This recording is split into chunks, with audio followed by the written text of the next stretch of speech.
कलोदा गांव में अचानक सी एक घटना हुई। दोस्तों पूरा गावल्या शोध में छे काकी अचानक सी ऐसी घटना हुई एने पूरा गावल्या शोध में छे।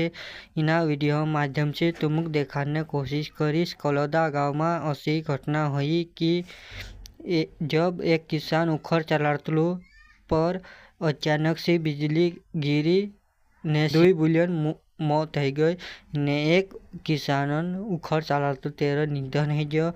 दोस्तों बहुत बुरो होयो ऐसा नहीं होने होतो काकी वेरने समय छे परिवार घणो दुखी छे। कलोदा गांव में ऐसी घटना हुई कि बिजली गिरने से 2 बुलियन निधन है जो ने एक किसान बापड़ा मौत થઈ गई। ऐसा नहीं होने तो नेक्स्ट वीडियो मिलसू, तब तक के लिए बाय बाय।